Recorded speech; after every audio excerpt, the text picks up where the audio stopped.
வணக்கம். நம் நாட்டில் பக்தி உண்டு, ஞானம் உண்டு, பழமை உண்டு, புதுமையும் உண்டு. சில நாடுகள் புதுமையில் பெருமையோடு விளங்கும், ஆனால் அவற்றில் பழமை இருக்காது. இன்னும் சில நாடுகள் பழம்பெருமை உடையதாக இருக்கும், ஆனால் அவற்றில் புதுமைக்கான முன்னேற்றம் இருக்காது. முன்னர் பழம்பொருட்கும் முன்னர் பழம்பொருளாய் பின்னர் புதுமைக்கும் பேர்த்தும் அப்பெற்றியனாய் அப்படின்னு மாணிக்கவாசகர் சிவபெருமான வாழ்த்துவார். இறைவன் பழமைக்கு பழமையானவன், புதுமைக்கு புதுமையானவன். அப்படி புதுமைக்கு ஏற்ப தன்னை புதுப்பித்துக் கொள்ளுகின்ற தன்மை இந்தியாவுக்கு உண்டு. அதுக்கு என்ன சான்று? விக்ரம் சாராபாய். இந்த பேரை கேட்டவுடனே நமக்கு ஒரு பெரிய மகிழ்வு ஏற்படுகிறது. இந்திய விண்வெளி உலகின் தந்தை என்று போற்றப்படுகின்றார் இவர். 1919ஆம் ஆண்டு, நமக்கு மறக்க முடியாத ஆண்டு. ஜாலியன்வாலாபாக் படுகொலை நடந்த காலம் அதுதான். நாம் அடிமை இந்தியர்களாக இருந்த காலம் அது. அப்போது அகமதாபாத்தில் செல்வ குடும்பத்தில் பிறந்தவர் இவர். இதுவே ஒரு ஆச்சரியம். வழக்கமாக பெரிய மேதைகள், எழுத்தாளர்கள், வாழ்க்கையில் முன்னேறியவர்களெல்லாம் வறுமை கோட்டுக்கு கீழிருந்து வந்தார்கள் என்று தான் படித்திருப்போம். ஒரு சிலர், சான்றாக பண்டிட் ஜவஹர்லால் நேரு, ரவீந்திரநாத் தாகூர் போன்றவர்களெல்லாம் பெரும் பெரும் செல்வ குடும்பத்திலே பிறந்தவர்கள். விக்ரம் சாராபாயும் அகமதாபாத்தில் மிகப்பெரிய செல்வந்தர் குடும்பத்தில் பிறந்தவர். அவர் விரும்பியிருந்தால் தன்னுடைய குலத்தொழிலே ஆகிய அந்த வியாபாரத்திலேயே ஈடுபட்டு பெரும் செல்வந்தாக மாறியிருக்கலாம். ஆனால் அவருடைய எண்ணம் முழுவதும் கணிதத்திலேயும் இயற்பியலிலும் இருந்தது. மேத்தமேட்டிக்ஸ் அண்டு ஃபிசிக்ஸ், இதுதான் அவருக்கு ரொம்ப ஈடுபாடாக இருந்தது. அதனால் அவர் என்ன பண்ணார் அப்படின்னா, தன்னுடைய செல்வ வளமையை வைத்துக்கொண்டு லண்டன் மாநகரத்தில் சென்று PhD பட்டத்தை இயற்பியலில் முடித்தார். முடித்ததோடு மட்டுமில்லாமல் இந்தியாவிற்கு பணியாற்ற வந்தார். அதுதான் முக்கியமான ஒன்று. இப்போ நம்ம பெரும் பட்டம் கிடைச்ச உடனேயே அங்கே இருக்கக்கூடிய நகரங்களில் பணியாற்ற தொடங்குவோம். நமக்கு இது மாதிரி சௌரியம் கிடையாது அப்படிம்போம். இந்தியாவுக்கு வந்தார். இங்கு முதலில் இந்த கலையை வளர்க்க வேண்டும், இயற்பியல் கலையை எல்லோருக்கும் சொல்ல வேண்டும் என்பதற்காக இயற்பியல் ரிசர்ச் லேபரட்டரி, ஒரு சோதனை சாலை ஒன்றை 1947 உருவாக்கினார்.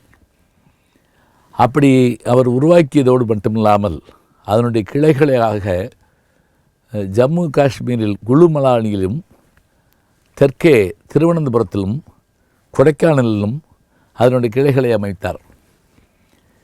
விண்வெளி பற்றிய ஆய்வில் முதல் செயற்கைக்கோளான ஆரியபட்டா என்கின்ற அந்த செயற்கைக்கோளை பூமியை சுற்றி வலம் வர செய்த பெருமை இவருக்கே உண்டு. பாரதி கண்ட கனவு போல, வானத்திலேறி சந்திரமண்டல வாசலை தொடலாமா, மாண்டு கிடக்கும் மனிதனின் மேடி மறுபடி எழலாமா, என்றொரு காலம் ஏங்கியதுண்டு இன்று கிடைத்தது பதிலொன்று என்று கண்ணாசன் ஒரு படத்தில் எழுதியிருப்பார், பச்சை விளக்குங்கிற படத்தில். அப்போ பூமிக்கு அப்பால் இருந்து பூமியை கண்காணிக்கின்ற ஒரு செயற்கைக்கோளை உருவாக்க முடியும் என்று உருவாக்கி காட்டிய பெருமை இவருக்கு தான் உண்டு. இன்னொரு ஆச்சரியம், இவர் மறைந்தது 1971.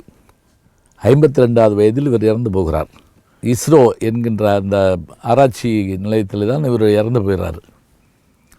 ஆனாலும் கூட ஒரு ஆச்சரியம் நமக்கு என்ன கிடைக்குது அப்படின்னு கேட்டிங்கன்னா, இவர் உருவாக்கிய சேட்டலைட் மூலமாக மக்களை சென்று கல்வி அடைவதற்காக 24,000 கிராமங்களில் இருக்கின்ற மக்களுக்கு, 50 லட்சத்துக்கும் மேற்பட்ட மக்களுக்கு கல்வியை கொண்டு சேர்ப்பதற்கான ஒரு வாய்ப்பை நம்முடைய விக்ரம் சாராபாய் உருவாக்கி கொடுத்தார்.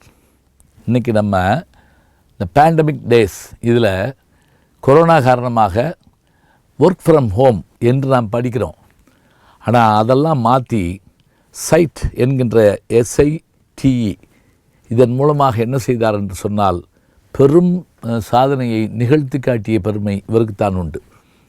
71லேயே கிராம மக்களை சென்று கல்வி அடைய வேண்டும் என்று இவர் நினைத்திருக்கிறார் என்று சொன்னால், இன்றைக்கெல்லாம் இவர்களை போன்றவர்கள் இருந்திருந்தால் எத்தனை பயன்பாடாக இருந்திருக்கும்.